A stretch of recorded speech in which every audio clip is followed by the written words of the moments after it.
ফিলিস্তিনপন্থী শিক্ষার্থীদের আন্দোলন কোনোভাবেই থামাতে পারছে না আমেরিকা।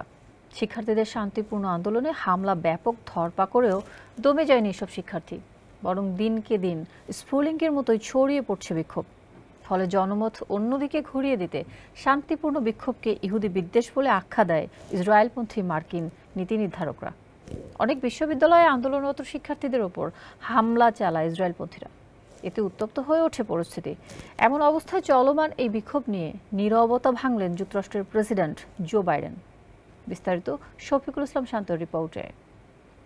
যুক্তরাষ্ট্রের বিভিন্ন বিশ্ববিদ্যালয়ে চলমান বিক্ষোভ নিয়ে নীরবতা ভাঙলেন মার্কিন প্রেসিডেন্ট জো বাইডেন।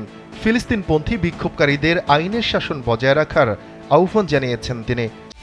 একমাত্র ওয়ালটন এসি দিচ্ছে 1 বছরের রিপ্লেসমেন্ট গ্যারান্টি এবং কম্প্রেসরের 10 বছরের গ্যারান্টি। স্থানীয় সময় বৃহস্পতিবার হোয়াইট হাউস থেকে দেয়া এক টেলিভিশন ভাষণে এই আহ্বান জানান বাইডেন।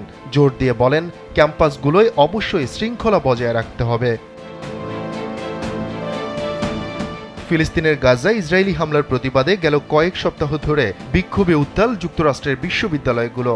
কোনো ক্যাম্পাসে পুলিশের সঙ্গে ফিলিস্তিনপন্থী বিক্ষোভকারীদের সংঘর্ষ হয়েছে, কোথাও সংঘর্ষ হয়েছে ইসরায়েলপন্থী বিক্ষোভকারীদের সঙ্গেও। বিক্ষোভে অংশ নেয় ফিলিস্তিনপন্থী শিক্ষার্থীদের গণহারে গ্রেফতার করেছে পুলিশ। কোথাও বিশ্ববিদ্যালয় কর্তৃপক্ষ বিক্ষোভরত শিক্ষার্থীদের বিরুদ্ধে শাস্তিমূলক ব্যবস্থা গ্রহণ করেছে। ক্যাম্পাসগুলোর এমন উত্তাল পরিস্থিতির মধ্যে এতদিন বিষয়টি নিয়ে চুপ ছিলেন বাইডেন। চলমান শিক্ষার্থী বিক্ষোভ নিয়ে বৃহস্পতিবারই তিনি প্রথম সরাসরি মন্তব্য করলেন। মার্কিন প্রেসিডেন্ট বলেন, আমেরিকা কর্তৃত্ববাদী জাতি নয় যেখানে জনগণকে চুপ করিয়ে দেয়া বা ভিন্নমত দমন করা হয়। তবে মনে রাখতে হবে, যুক্তরাষ্ট্র আইনহীন দেশ নয়। এ সময় শৃঙ্খলা বজায় রাখার উপর জোর দেন বাইডেন।